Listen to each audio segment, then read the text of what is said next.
Ladies and gentlemen, in just a moment, Bob Greaves, the Unconventional Pastor, is going to be answering some of your questions about God in general. Coming up in just a moment.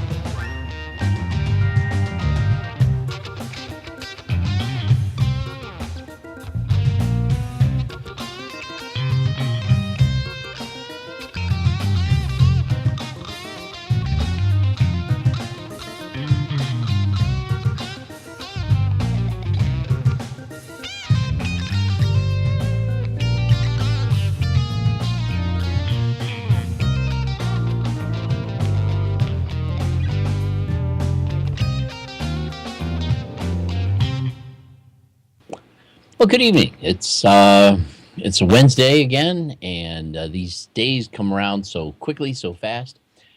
This is what, July 10th? Wow, wow, time is just moving by very quickly.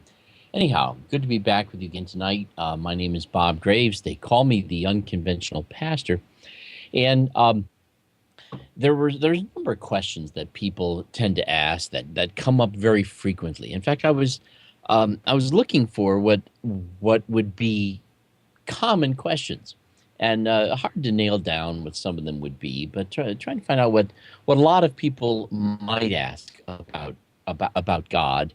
And in some ways, a lot of the questions that are being asked about God are being asked by people who don't believe.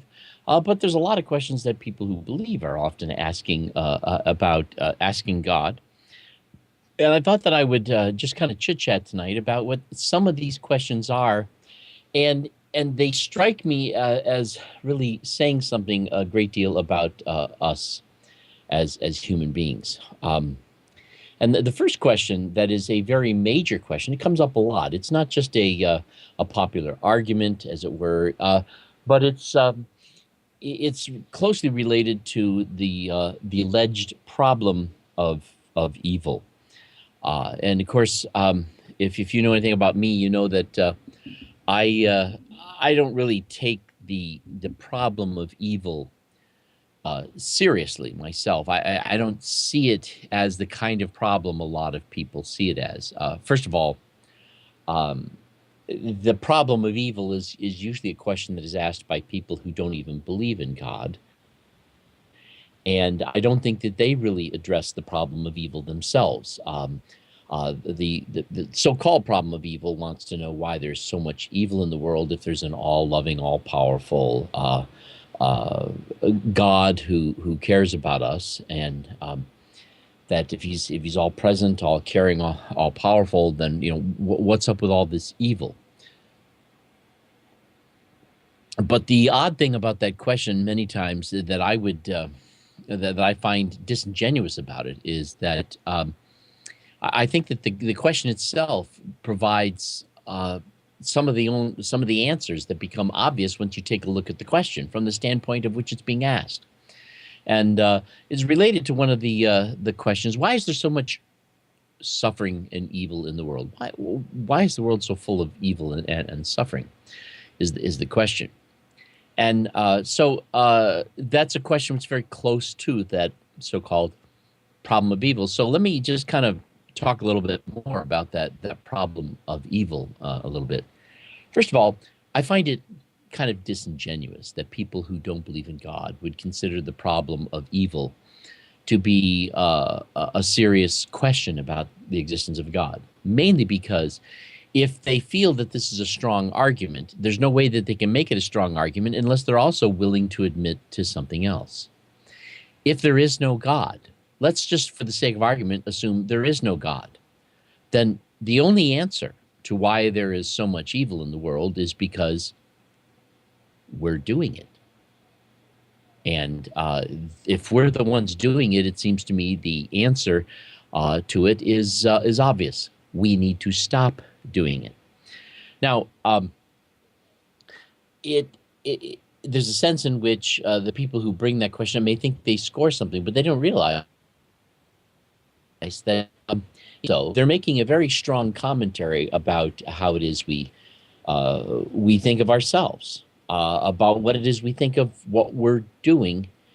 And I think it speaks strongly to the kind of apathy that we possess, but towards our own responsibilities. To me, I think that the question itself is one of, I would consider it radical irresponsibility and great denial of our own involvement and role in the fact that there is evil in this world, and that if that's ever going to end, it's going to end because we do something about it.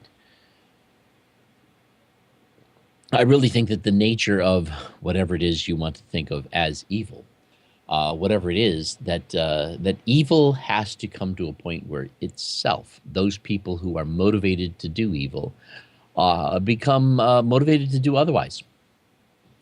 And that's not going to be an easy thing to do. Not going to be an easy thing to accomplish. And one thing, if you've ever been a parent, that you're going to realize, if you're a parent and you have to raise children, is you can never inject into children, ever, a better motive than the one that they have. The only way that you can actually, as a parent, change a child's motive is to have, as a parent, the ability to, in various ways, make sure that the consequences of their own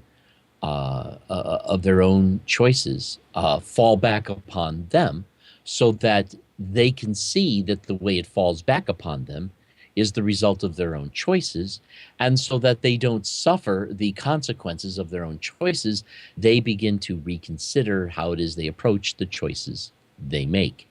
And there's a sense in which this is just part of human nature. It is the way we are constructed psychologically as human beings, that our motivation to consider things differently when we are committed to a certain direction only comes when we suffer at the hand of our own decisions and choices. And there's a sad thing to say, but that's part of the way that we as human beings learn. And we need to recognize and accept that. That would mean that as a parent,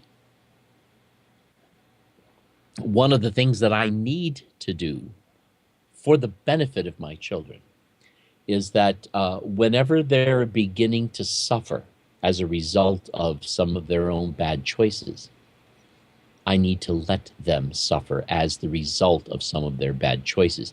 And if I do anything, it is to only help clarify for them the connection between their suffering and the choices they made. And in so doing, I allow them to make the changes in direction for themselves, by themselves, as their own idea, and in a sense with their own concerns and self-interest in mind. Now, in a sense, there's also, I consider, we talk about evil as if it's really something in and of itself. I really don't believe that a human being is capable of intending evil until either there is something done to them that either genetically or physically or psychologically damages them. It can only happen to someone who has in some manner experienced some form of damage. And that we certainly go through life acquiring quite a bit of damage, but that human beings quite naturally have an openness to love. Human beings quite naturally have an openness to experiencing life as easier rather than harder when that is a true option. But it's only when things, as a result of how things have been going wrong, that this gets put aside. So there's a sense in which evil is the outcome of something that has already gone awry, usually as the result of some other form of evil that the person has been a victim of. And that there's a sense in which evil is the result of what we have when we have given up on the possibilities of what love is. And I would want to argue that just as cold is the absence of heat, just as darkness is the absence of light, so too evil is the absence of love. If you're not going to embrace love, your only other options are to uh, since human beings are going to be biologically active, are going to be cognitively active, are going to be motivatedly active, then the only other options that you have, if you're going to not embrace love, are going to be outcomes that will disregard what love is. And so there's a sense in which there's no such thing as cold. It's the absence of heat. There's no such thing as dark. It's the absence of light. In a similar manner, there's no such thing as evil. It's the absence of love. In the presence of light, the darkness simply disappears, and nothing has to happen to it.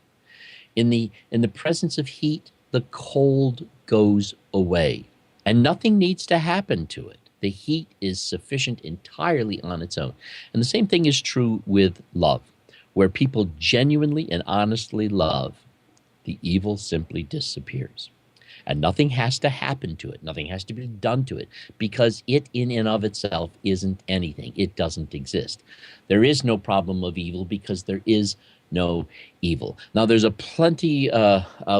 have plenty of love being rejected, so that love is very absent. But, so as a result, there are these behaviors and these manifestations of its absence, and we speak of them linguistically as evil, but in my opinion, they don't actually really exist. It's just the results of a lack of love. But, so why is there so much evil and suffering in this world? I think that we have to be a little bit more honest with ourselves when we answer that question. It seems to me that, some people would tell you that, well, the reason why there's so much evil in this world is that this is God's plan for helping us to develop a character, to get our attention, and to help us understand the seriousness of God. To me, this is acting as if evil actually possesses a purpose. It doesn't. Evil is the negligence of those who ought to be loved, while people or a person or persons who are pursuing things out of in a lack of love are not really caring about the outcome as it might be suffered by other people. There's no purpose. There's no reason for evil. It doesn't serve a purpose. It doesn't do us any good. Now, it's true that people of character will find a way of building their character through the challenge, but that's a totally unnecessary development of character, except for the fact that that's in some ways the sort of a world that we're faced with. We certainly need to accept the responsibility of developing the skills, the abilities, and the character necessary to face the circumstances we are in, even if those circumstances exist without proper excuse or reason for them to exist. If those are the circumstances, those are the circumstances, and we're going to have to find proactive and proper and useful ways of dealing with them. So I don't want to ascribe some sort of a sense of purpose or design or plan of God in the question of evil. But to me, it comes down to this. Why is there so much evil and suffering in the world? There is so much evil and suffering in the world because we human beings do not care enough about each other to make this world a different place. We're too caught up in who we are. We're too caught up in ourselves. We're too caught up in our own philosophies. We're too caught up in our own agendas. We're too caught up in our own loyalties and our own nationalism and our own tribalism. We are too caught up in many things to actually really care sufficiently about the evil and suffering that exists in this world to really do something about it. And so, as a result of the fact that we don't care, we live in the very world we've created through that apathy. Now, I think that when I say that we don't care sufficiently, I don't mean to say that we don't care at all. In fact, this is an interesting thing when you stop to think about it. This came up earlier in a question that I had outside of the show with someone else. That when you look back at history, human beings have been developing a philosophy of love, ways of talking about love, ways of talking about character and honesty and integrity that are in many ways very inspiring and very awesome. Now, when you take a look at, for example, the founding fathers of the United States of America and some of the things they had to say, there are some wonderful concepts and principles that they believed in. Right from the very beginning, their declaring independence, they're saying it is obvious and that we have certain inalienable rights, and that God has created all men as equal. That but yet the United States of America, as it starts to form itself as a nation, doesn't seem to have any problem with denying women the right to vote, not including them in that right. Doesn't have a problem thinking of people of color, slaves, blacks, as being 3/5 of a human being. The fact that they were eliminated, and indeed something that isn't always obvious, is that there was a certain intelligentsia and a certain privileged class that had the luxury of being able to even get together to discuss these issues.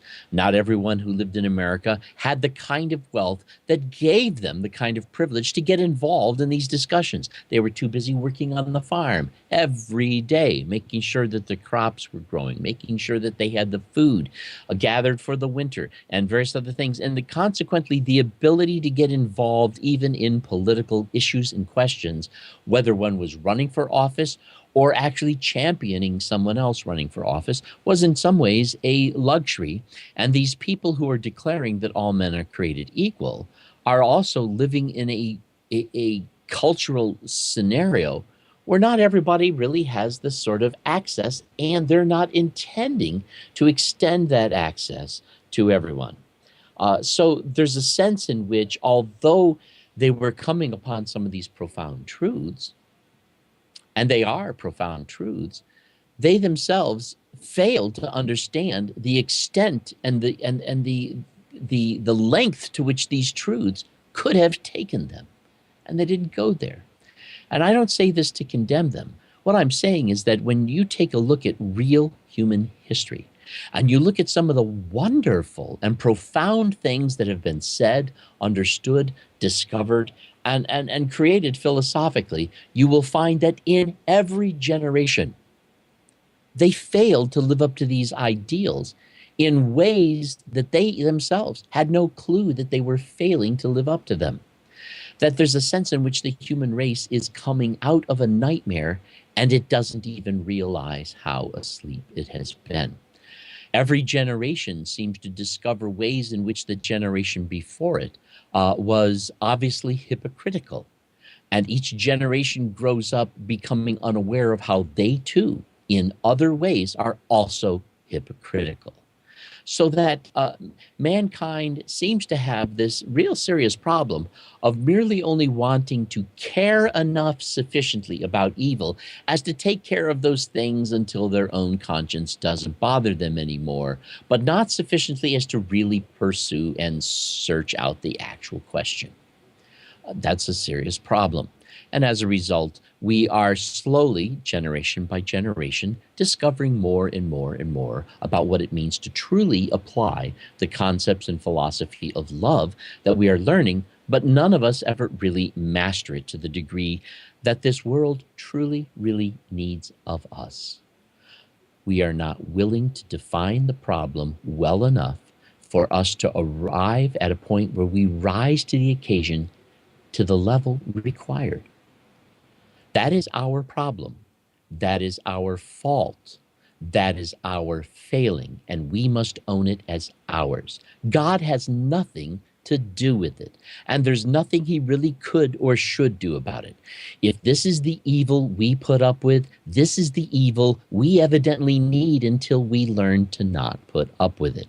And so I see this really as a matter of our own personal choosing, a matter of our own personal collective as the human race, This is the context in the scenario we have created for ourselves. It's the one we're satisfied with. It's the one we're willing to work with. These are the definitions we're willing to fall by. And we're willing to accept even the wonderful way we can pat ourselves on the back when we address some of the obvious ways in which it doesn't work. But we're not really willing to deal with it well enough. And that's our problem. And so I see it as a human problem, as our problem, as a problem we create. And so therefore, trying to bring God in on it, on some sort of so-called problem of evil, is merely another way of us avoiding our responsibility to own the fact that this is the world we have created, because this is the world we have chosen. And we seem to evidently have the power to do that. And this is what we've done. And here it is. And this is how we suffer. And this is the evil that we have. And this is the suffering that is in this world. We created it ourselves. And I think we need to own that. And I don't think anything shy of owning that is ever going to cure it. And I think that asking God or anybody else to do something that helps us make a shortcut that keeps us from owning it and changing it ourselves is begging a little bit too much and also shirking our own responsibilities. So to me, the question itself is oftentimes, and I realize the people who ask it intend to be genuine, intend to be honest. And so I'm not accusing them of deliberate dishonesty, but I'm saying it really doesn't add up when you stop to think about it. If we're going to accept the responsibilities we have as human beings, this is not the way to do it, not by asking that kind of a question. Unless we're asking that question with an openness to discovering, oh, that's why there's so much evil in the world. Because we collectively, as the human race, have decided it's good enough. And we can tolerate this level of, we can use the systems and the approaches and the political structures and the social structures and the philosophies and the attitudes that we have that allow those of us who happen to have the privileges of not having to suffer as much to be at ease as we are. Others who aren't, well, it's just a little too bad, and we're just going to have to accept that, and we do. And so I think we need to move towards a far more honest understanding of that. But anyhow, that's that's part of how I would see this particular question and how I would deal with it. And that, to me, God has nothing to do with it. And we got to stop asking this question as if God has anything to do with it. We have everything to do with it, and we need to start asking this question, being honest about the role we as the human race play in creating this very scenario that that we're asking questions about. I don't care how omniscient God is. I don't care how powerful he is. I don't care how loving he is. It doesn't change the fact that this is our responsibility. Anyway, it sounds to me like I just heard it come through. We might have a comment. Let me see if I can find that comment here. Viewer comment. Hi, Bob. Why do you need the Bible to express how people should love each other? Can you just drop the fairy tale and tell people to love each other? If you and the Westboro Baptist Church are both using the same book, the Bible, why do you think you're right and they're wrong? By the way, I love your show. Thanks. First of all, I don't know that I'm really that much using the Bible myself. And I don't think that we want to use the Bible, as it were, as if that's somehow our necessary leverage to tell people to love each other. I do think that that who Jesus is when well understood, an example, an inspiring example of that. But I'll also tell you this, I don't care who's abusing or using anything. If I find it to be a useful tool, I'll use it. And so the fact that other people are abusing it is, in my opinion, kind of irrelevant to whether or not I should use it. However, it is definitely socially problematic because people have associated the Bible as the tool of idiots, as the tool of people who are hypocritical, as the tool of people whose religion has no real respect for who human beings are and their boundaries. And in that sense, I think that one is handicapping themselves when they try to come at people using the Bible.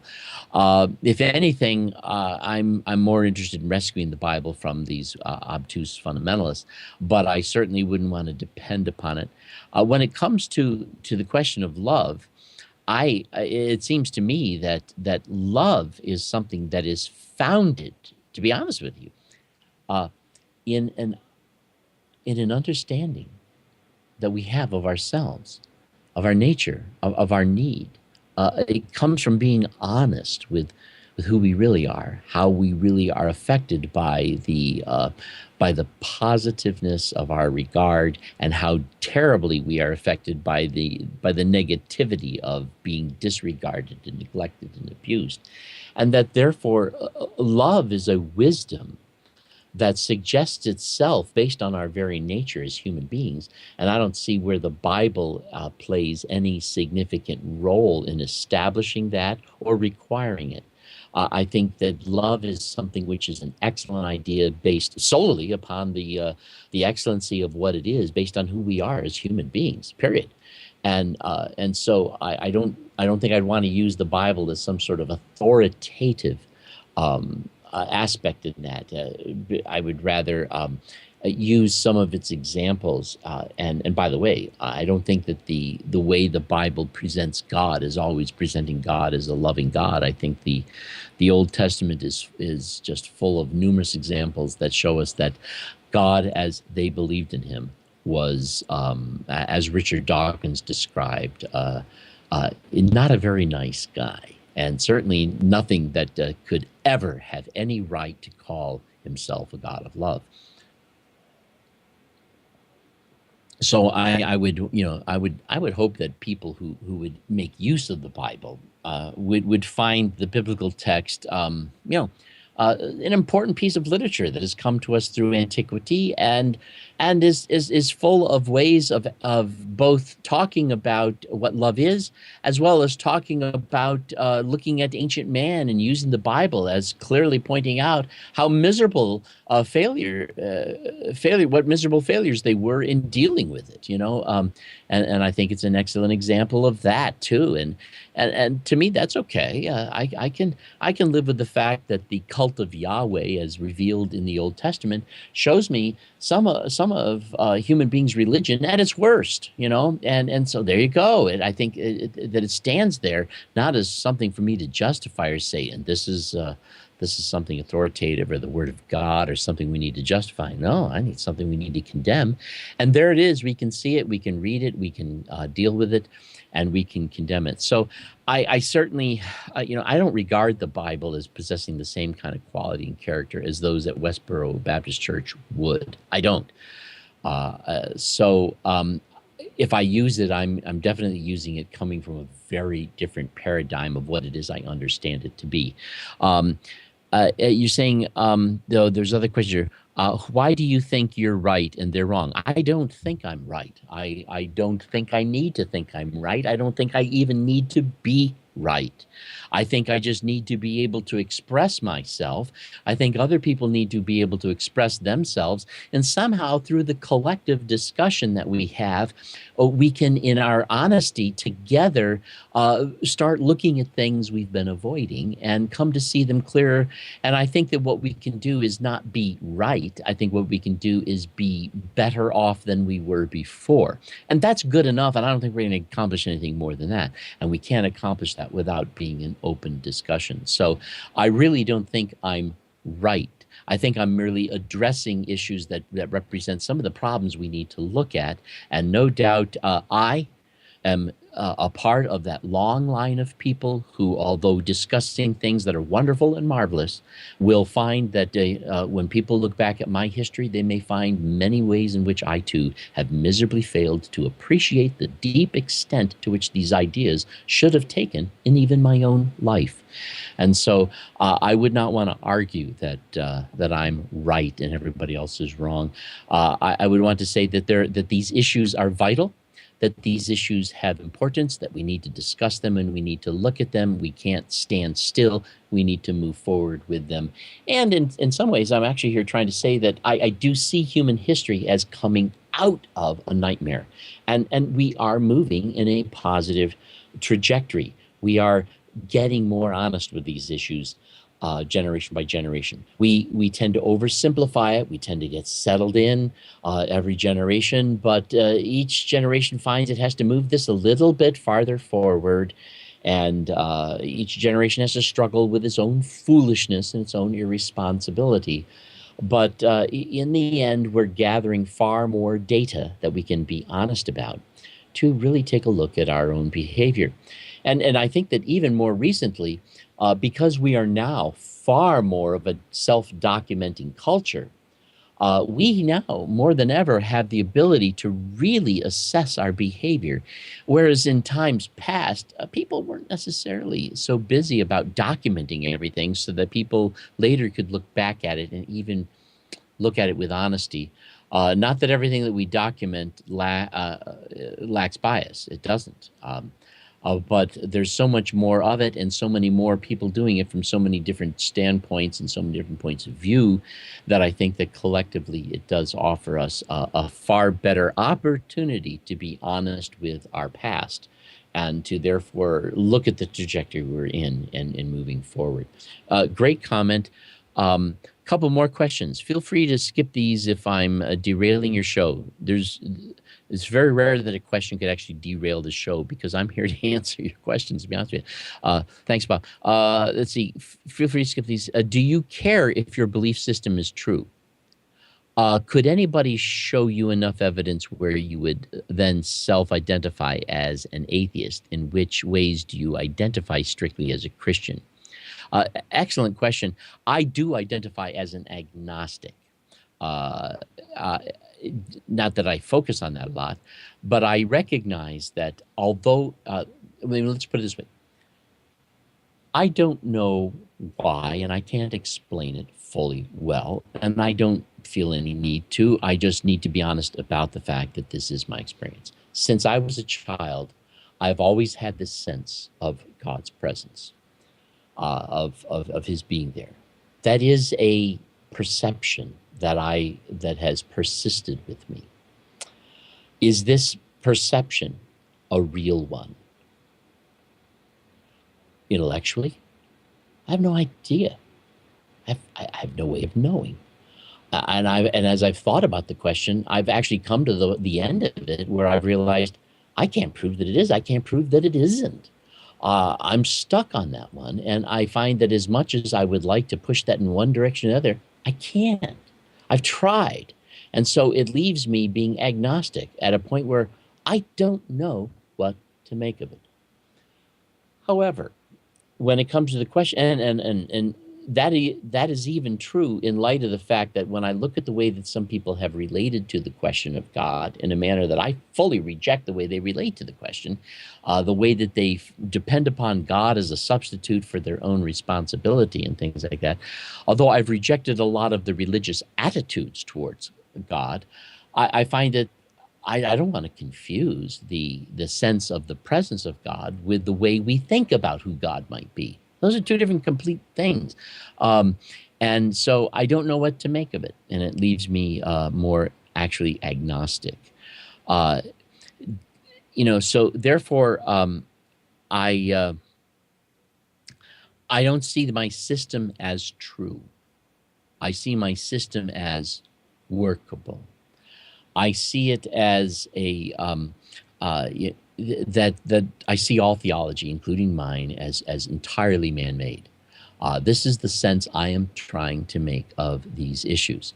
And that's the sense I need to make of it.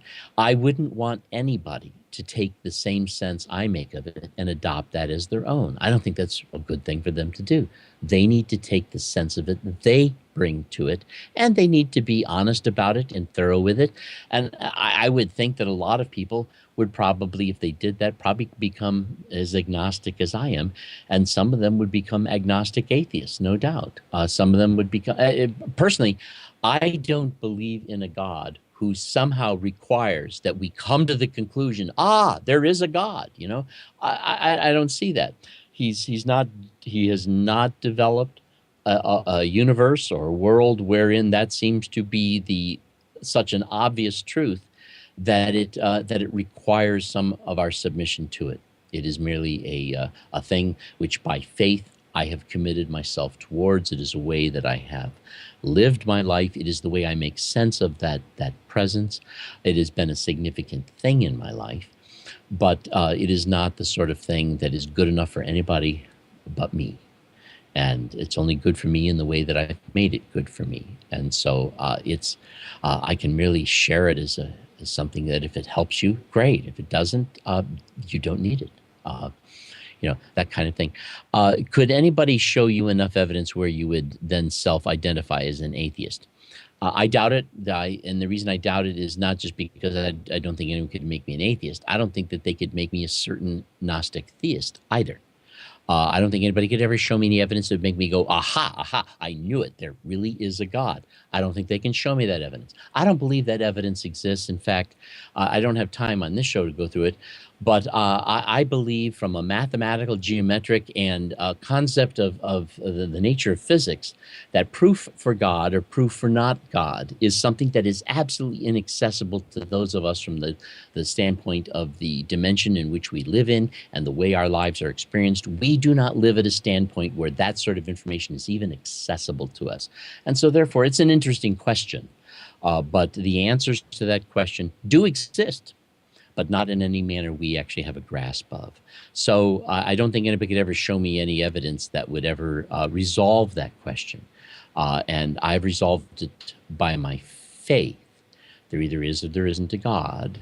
And I can either remain on the fence and saying, I don't know, maybe there's, maybe, or I can give in to this presence and learn from that what I do, and I do learn from that. Or I could reject it, and seek to learn what I learn in other ways. And I don't really have a problem with anybody pursuing any of those directions if that's what they're honestly doing. I don't have a problem with anybody doing that. And furthermore, see, in which ways do you identify strictly as a Christian? Wow. In which ways do I certainly don't identify as a Christian as having anything to do with the kind of conclusions of theology that are part of Catholicism, Protestantism, or even Eastern Orthodoxy.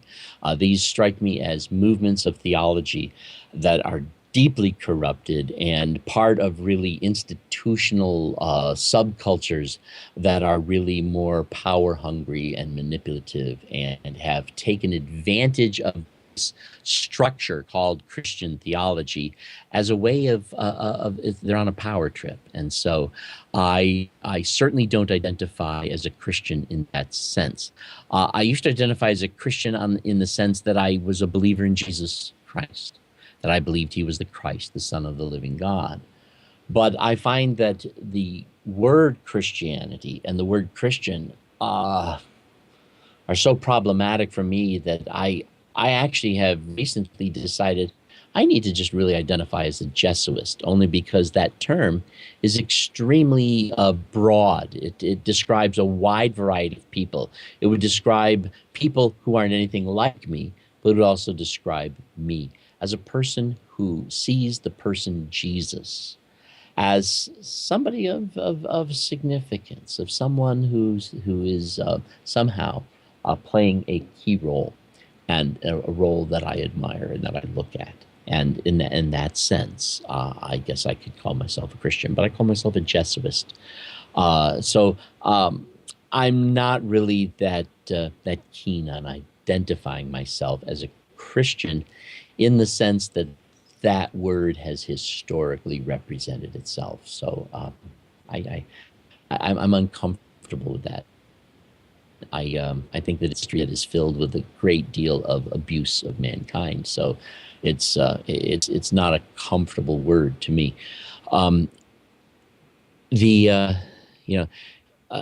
See, in which ways do you identify strictly as a Christian? Why did Jesus say, "My God, why have you forsaken me"? Brussels teapot.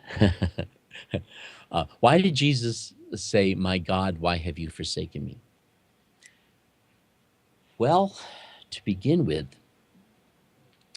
I don't know, but I can only look at the text and seek if I can identify in any manner what might be there, why that might be said. I suppose in some ways it may be an expression. Jesus is suffering, and that feels very much like what he's going through, or it's a way of expressing what he's going through, not to be understood as literal. Um, it is possible that in that immense suffering, that sense of God's presence that Jesus had was something he was not actually having at that moment, and that he was a spiritual enough being that was such a common, ongoing consistency for him that for it to be absent was, a shock. And those are the words that come out. One thing I don't think it means is I don't think it means that God forsook him. I don't think that that's what it says or what it means. I really don't even think that Jesus was really considering that. This is not a question of somebody who's wondering if God is forsaken him. This is a question of to be taken literally. Is why have you forsaken me? It's a foregone conclusion that you have forsaken me. So I don't take it that kind of literal way. Jesus seemed to me, as I understand at least the story as it comes across to us, to have a sense of who he is, who he was, even while going through this horrendous event. But certainly, I can't imagine how anybody would deal with going through that kind of vicious murder, going through that kind of a situation when they're really not guilty of having committed any evil toward anybody, when it's trumped up charges and they're facing the ultimate of punishments and outcomes for a capital offense, and having to go through it all. I just can't imagine where that puts a person's perspective. And so when Jesus says, "My God, why have you forsaken me?" I see this as more of a crying out, an expression of just utter hopelessness for his circumstance and situation, and that it's who knows, maybe this is even taking longer than he feels he's able to tolerate. So, but other than that, I don't really know what to make sense of it, other than to know that anybody who's saying that as earnestly as he was has got to be going through something horrific. And I can certainly empathize with what it must be that they're horrifically going through. But theologically, I don't think that I could nail that down on anything where, oh, I know what he meant by that. I don't. Anyhow, returning to some of the, thanks for those comments. They're awesome. I really do appreciate it. Because, since we've done that, let me say this, that when I do this show, I often struggle for what to talk about. And I mean this very sincerely. There's not really much I personally really want to talk about. Occasionally it happens that something comes up and I really would like to talk about that. Most of the stuff that I say in this show are things that I don't want to talk about it. It's just that in the discussions that I have with other people, I get the impression they would find it helpful if I talked about these things. And so, well, wonderful. I'm willing to be helpful and useful in that way. But I certainly wouldn't like the idea of me even coming at the show that I do here as if I had an agenda of what it is I really want to see this kind of shape and alter in our culture, perhaps other than to just, let's talk about these things. Let's wake up. Let's be honest. Let's start dealing with these questions in a way where we recognize what we do and what we don't know about them, and discuss them as real and as honestly as we can, whatever those limits may be. So to participate in that process, I suppose, is part of the agenda.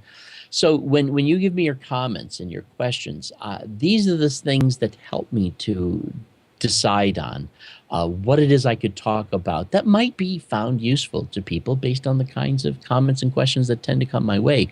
And that helps me tremendously, because there are many times when I'm faced with the need to do a show And when we do this on a regular basis, it's a kind of a discipline. Happens every Sunday night, happens every Wednesday night, and rather than just get up here and kind of, oh, so how's it going with you? What you doing? Oh, I don't know. Well, how about you? And rather than just have some useless ongoing chat, I do want to bring some sort of cohesive focus to the show.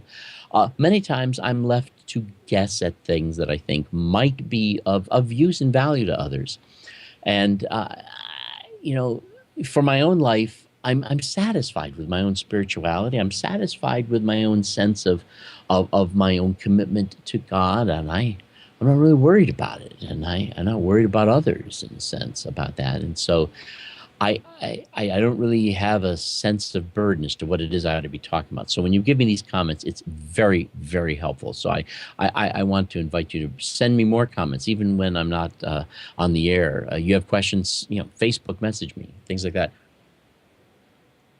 It'd be helpful. Oh, it sounds like we have another comment that came up. Well, okay. Now, another question that people will often ask, now that we can move on, is this last one that, since we only have about 5 more minutes, this one shouldn't take so long. Will God really forgive all my sins? This is a question that, of course, is usually asked by believers. Occasionally, a non-believer will ask, will God really forgive all my sins? There are sometimes people who feel so ashamed about themselves that the part of the reason they don't really engage in a more spiritual life is they just don't picture themselves as acceptable to God. And so they might ask that question. But many times, some Christians come to God as if somehow this is some form of formulaic witchcraft or something, where they wonder, have they pushed the right buttons? Have they done the right genuflex? Have they said the right words? Have they confessed the right things? Or are there ways in which God is really still holding things against them? What a view of God this is, and what a horrifying, sorry state it is for a person to be in. I'm certainly not interested in giving people the impression that all of our behavior is perfectly fine and there's nothing to be sorry about at all, or nothing to regret having done. I do believe that, in a sense, that there are many things we've done that we really shouldn't have done. There's many things we should have done that we didn't do. There are various ways in which character flaws have worked their way out in the way our lives have been expressed. And I think these are real issues. But the concept of, can God really forgive all of my sins, represents a concept of God I can't personally identify with. Because, you see, it's not that I think that God can forgive all my sins. I just don't see how all my sins, whatever they are in the least bit relevant to God and to me and our future. It seems to me that that future is one that we move towards, where anything that's in sin, that's in the past, is in the past, and it doesn't have anything to do with our future. So if it's irrelevant to the future, why would God be hung up on it? It doesn't make sense to me. It's irrelevant. It's in my opinion the kind of a question that we probably ask because we can't get past our past. And that can be a significant part of it. That's a sad thing. But sometimes, we can't get past our past. And we got to figure out a way of doing that. And sometimes we need to forgive ourselves. Sometimes when we're wondering if God can forgive us, we're really, without realizing it, wondering if we can forgive us. And that comes from not really empathizing with the fact that, I'll tell you this, every evil thing that people do, they do for a reason they think is good at the time they do it, or feel is necessary, or feel they have to, or they won't survive, or something valuable to them will be lost, and maybe it isn't really all that valuable, but whatever, we justify the things that we do in a way that, if we appreciated what we were thinking and saying, we could actually learn something from what it is we evidently need and find a better way of meeting those needs. And so being honest with ourselves about the way that we have done things we shouldn't have done, and left out things we should have done, is I think, helpful for us to understand how we process things. But I don't think it has any relevance to do with whether or not we're acceptable people at all. And so I just don't see how behavior, which is an expression of where I'm at in terms of my perspective, in terms of understanding, in terms of my thoughts as to my circumstances, I don't see how that has anything to do with who I am ultimately and eternally as a human being. So I just don't relate to a God who has any need to forgive me for anything. And so, that question is just an odd one. Well, anyway, that's about all the time that we have. I got other questions that I can take a look at. And thank you so much for these comments. I really like them. And although we didn't cover as many of these other questions, I really enjoyed dealing with those questions more than I enjoyed dealing with the topic I brought. So thanks for them very much. And, viewer comment, why did Jesus have to be sacrificed in order for God to forgive us? That's a good question. I don't know that he did. As far as I'm concerned, Jesus was murdered. God didn't require anything. That as far as I can see, that's just human nonsense as far as I'm concerned. And if God did require that, he's got some serious issues, and maybe we could help him. I'm being facetious, of course. Well, anyway, that's all we got time for. I'll see you on Sunday. Take care.